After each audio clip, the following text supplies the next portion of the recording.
నమస్తే, this is Sourya. Welcome to our channel. ఈ రోజు మనతో పాటు సీనియర్ జర్నలిస్ట్ దాము బాలాజీ గారు ఉన్నారు. వారితో మాట్లాడతాం. నమస్తే సార్. నమస్తే. Sir, Manashankar Varaprasad collections range అట్లానే కంటిన్యూ అవుతూ ఉందా? ఎక్కడైనా అప్ అండ్ డౌన్స్ వచ్చినాయి అని అనుకోవచ్చా? మనశంకర్ వరప్రసాద్ ఆల్రెడీ ఆమె సుస్మిత కొనిదలు ప్రకటించింది 300 కోట్ల క్లబ్లోకి వెళ్ళిందని చెప్పి. ఇది 500 కోట్ల క్లబ్లోకి వెళ్తుందని అందరూ భావిస్తున్న టైంలో ఇప్పుడు 11 రోజులు అయిపోయింది. నిన్నటికి ఈ రోజు 12వ రోజు. సో ఎందుకంటే సండే వరకు కలెక్షన్లు బాగున్నాయి. సండే తర్వాత అంటే మండే నుంచి కలెక్షన్లు ఎలా ఉన్నాయి, దాని తర్వాత ఫ్యూచర్ ఎలా ఉండబోతుంది సమీపంలో అనే విషయాలు చూద్దాం. అయితే దీని బిజినెస్ సంబంధించి కరెక్ట్గా దీని బడ్జెట్ ఎవరు చెప్పట్లేదు, కానీ తక్కువైందని అందరూ అంటున్నారు. 200 కోట్ల లోపలే దీని బడ్జెట్ అయింది. అది కూడా మేకింగ్ చాలా తక్కువ ఖర్చు పెట్టారు. సినిమా చూసినా కూడా మనకు అర్థమవుతుంది. ఆ నయనతార ఇల్లు, ఊటీలో స్కూలు, ఈ రెండు తప్ప లొకేషన్లు పెద్దగా ఏమి లేవు. అక్కడే సగం ఫిల్మ్ అయిపోతుంది, సినిమా అయిపోతుంది. మిగతా అంతా పాటలకి ఏదో కేరళలో బ్యాక్ వాటర్ అదంతా తీసుకున్నారు. అదేం పెద్ద ఖర్చు అయ్యే వ్యవహారం కాదు. ఇక ఆర్టిస్టుల పరంగా చూసుకుంటే చిరంజీవి, నయనతార, వెంకటేష్ వీళ్ళు ముగ్గురే ఉన్నారు. వెంకటేష్ కూడా గెస్ట్ అపీరెన్స్, నయనతార, చిరంజీవి వీళ్ళ రెమ్యునరేషన్. రెండోది అనిల్ రావిపూడి రెమ్యునరేషన్. ఇంతే రెమ్యునరేషన్లు కూడా. సో రెమ్యునరేషన్లకే 60-70% అయింటది తప్ప మిగతా బడ్జెట్ ఇది. రెండోది 70 days లో దీన్ని తీసేస్తారని కూడా చెప్తున్నారు. సో ప్రొడక్షన్ కాస్ట్ కానీ ఇప్పుడు ఇళ్లలో తీసినప్పుడు ఏమవుతుందంటే యూనిట్ కాస్ట్ కూడా తగ్గిపోతుంది. తక్కువ ఉంటారు ఆ యూనిట్ కాస్ట్, లైటింగ్ ఇవన్నీ ఫిక్స్డ్ అయిపోయి ఉంటాయి. సో బడ్జెట్ బాగా తక్కువలో చేసేసారనమాట. అది ఒక క్లవర్ ఇది. మామూలుగా అయితే ఈ మధ్య పాన్ ఇండియా సినిమాలు అని చెప్పి పిచ్చగా బడ్జెట్లు పెట్టి మనకు చూసాం కదా. ప్రభాస్ సినిమా రాజాసాబు 450 కోట్లు ఖర్చు పెట్టారు. కానీ ప్రభాస్ కి ఓన్లీ తెలుగు రాష్ట్రాల్లో అంత పుల్ చేసే క్యాపబిలిటీ లేవు. అది కంపల్సరీగా పాన్ ఇండియా సినిమా అవితేనే అవుతుంది, కానీ పాన్ ఇండియా సినిమాగా అది కాలేదు. దాంతో కొన్నోళ్ళందరూ నితను గుడ్డేసుకొని ఏడుస్తూ వీడియోలు పెడుతున్నారు, బూతులు తిడుతూ. కానీ ఇది ఇక్కడ ఏంటంటే అనిల్ రావిపూడికి ఉండే అడ్వాంటేజ్ అదండి. తెలుగులో ఈ టైప్ ఆఫ్ డైరెక్టర్ ఈ మధ్య కాలంలో లేరు. ఒకప్పుడు పూరి జగన్నాథ్ కూడా ఇలాగే తక్కువలో చేసేవాడు. ఇప్పుడు ఆయన పరిస్థితి వేరేగా ఉంది. కాబట్టి అనిల్ రావిపూడి ఒకడే తక్కువ రోజుల్లో తక్కువ బడ్జెట్లో తీసి, అంటే సినిమా రిలీజ్ అప్పుడే ఆల్మోస్ట్ ప్రాఫిట్ లో ప్రొడ్యూసర్ కి నొప్పి తెలియకుండా ఉంటది అనిల్ రావిపూడికి. సో అదే మెథడ్ లో దీన్ని చేసేసారు కాబట్టి బడ్జెట్ తక్కువైంది. అయితే దీనికి ఉన్న ముందుగానే బడ్జెట్ రావడం, ఆల్రెడీ లాస్ట్ సంక్రాంతికి అనిల్ రావిపూడి 300 కోట్ల సినిమా ఉండడం ఆయనకి, ఇవన్నీ చిరంజీవి లుక్ కానీ ఇవన్నీ బాగుండడం, నయనతార లుక్ ఎంత బాగుండడం, దీంతో ప్రీ రిలీజ్ బిజినెస్ బాగా అయిందండి. ఒక తెలుగు రాష్ట్రాల్లోనే 105 కోట్ల ప్రీ రిలీజ్ బిజినెస్ అయింది. ఓవరాల్ గా ఇండియాలో 120 కోట్లు, నార్త్ అమెరికాలో 20 కోట్లు, ఓవరాల్ గా వరల్డ్ వైడ్ 140 నుంచి 150 కోట్ల ప్రీ రిలీజ్ బిజినెస్ అయిపోయింది, థియేట్రికల్ ఓన్లీ. ఇది కాకుండా ఓటీటీ ఉంది, తర్వాత శాటిలైట్ ఇవన్నీ ఉన్నాయి. కాబట్టి రిలీజ్ టైంకే ప్రొడ్యూసరు టేబుల్ ప్రాఫిట్ లో ఉన్నారు. కొన్న వాళ్ళ పరిస్థితి ఏంటనేది ఉంది. అది కూడా ఎందుకంటే కాంపిటీషన్ ఉంది. ముఖ్యంగా ప్రభాస్ సినిమాకే బడ్జెట్ ఎక్కువ ఉంది. ప్రభాస్ సినిమా ఎప్పుడైతే ఫ్లాప్ టాక్ వచ్చేసిందో కొన్న వాళ్ళందరిలో కూడా ఉత్సాహం వచ్చింది. ఇంకా నెక్స్ట్ ఉండే చిరంజీవి. నెక్స్ట్ నిజానికి ఆ 3 సినిమాల్ని భర్త మహాశైల విజ్ఞప్తి కానీ, తర్వాత నారాయణ నడమ మురారి కానీ, అనగా ఒక రాజు కానీ, ఈ 3 సినిమాలకి పెద్ద బడ్జెట్ లేదు. కానీ కలెక్షన్ పరంగా అవి కూడా పర్వాలేదు. అవి కూడా ఏమి ఫ్లాప్ అని చెప్పలేము. అందులో రవితేజ సినిమానే ఫ్లాప్ అని కొంతవరకు, అంటే యావరేజ్ అనేది చెప్తున్నారు. కానీ మిగతా 2 సినిమాలకి ప్రాఫిట్ లోనే ఉన్నాయి. అయితే చిరంజీవి సినిమా మనకి ఫస్ట్ వీక్ చాలా బాగా వచ్చింది కలెక్షన్. ఫస్ట్ వీక్ నిజానికి రికార్డులు క్రియేట్ చేసింది. అంటే top 8 first week all time top 8 వెళ్ళింది అనమాట. 157 కోట్ల 75 లక్షలు ఫస్ట్ వీక్ కలెక్షన్ అది. ఎందుకంటే ఇది మండే రిలీజ్ అయింది. మండేకి నాటికి అది. తర్వాత ఏంటి పరిస్థితి, ఈ 7 రోజుల తర్వాత ఈ 11 రోజుల కలెక్షన్ ఏంటనేది ఓవరాల్ గా మనం చూద్దాం.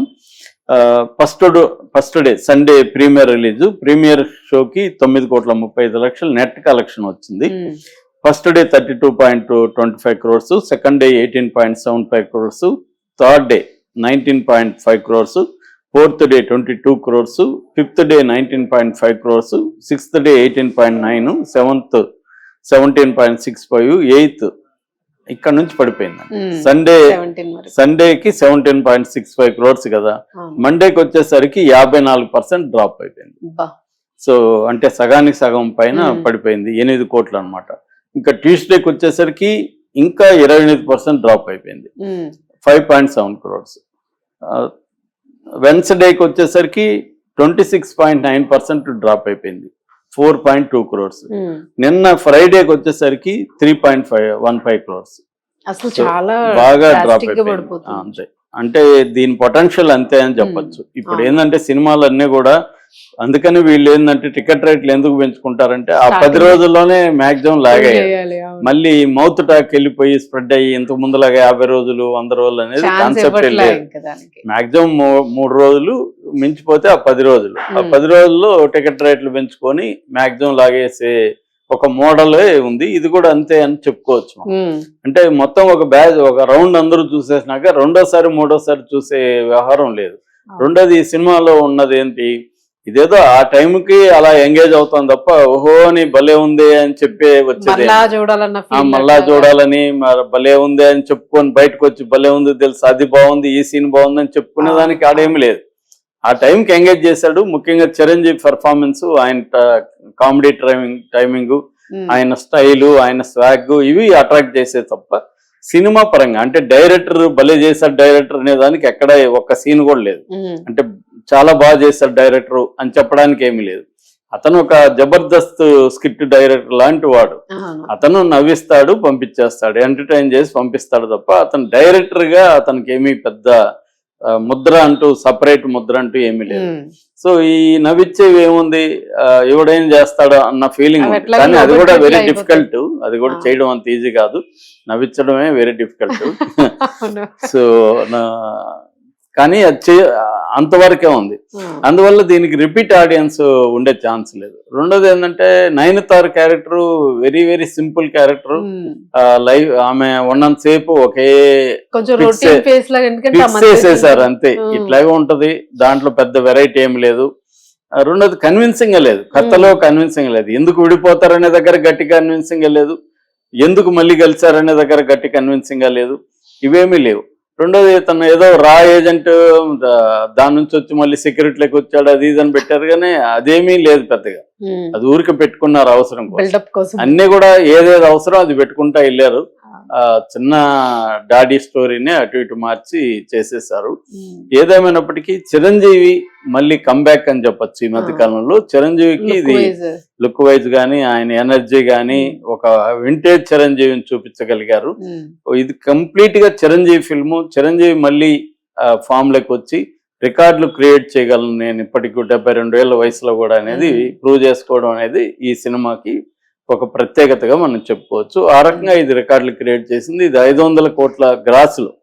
ఇప్పుడు నేను చెప్పింది నెట్ ఓవరాల్ గా ఇప్పటి వరకు మనకి 179 కోట్లు ఇండియా గ్రాస్. ఓవరాల్ గ్రాస్ తీసుకుంటే 215 కోట్లు అండి. ఈ 11 రోజుల్లో ఓవరాల్ గ్రాస్ 215 కోట్లు.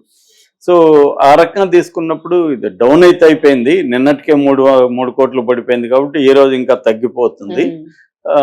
రేపు ఎల్లుండి ఏమన్నా సాటర్డే సండే కాబట్టి కొద్దిగా పెరిగితే పెరగచ్చు, అంతకంటే లేదు. కానీ ఓవరాల్ గా నా 500 కోట్లకి వెళ్తుందా గ్రాస్ అనేది డౌట్ఫుల్ గానే ఉంది. 300కి అయితే వెళ్ళింది, 400 వరకు వెళ్తే కష్టమే. 500కి అయితే వెళ్లే అవకాశం అయితే నాకైతే కనిపించట్లేదు. వెళ్తే మాత్రం చాలా రికార్డ్ అని చెప్పొచ్చు. ఏదేమైనా ఆల్రెడీ చిరంజీవి రికార్డులు క్రియేట్ చేశాడు.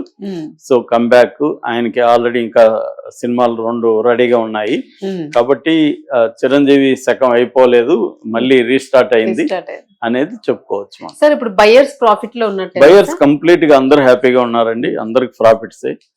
ఎక్కడో 1-6 ఏరియాలో ఎక్కువ పెట్టి కొన్న చోట కొంత ఇబ్బంది అని చెప్తున్నారు, కానీ ఓవరాల్ గా బయర్స్ మాత్రం హ్యాపీగా ఉన్నారు ఈ సినిమాకి. Thank you sir. Thank you.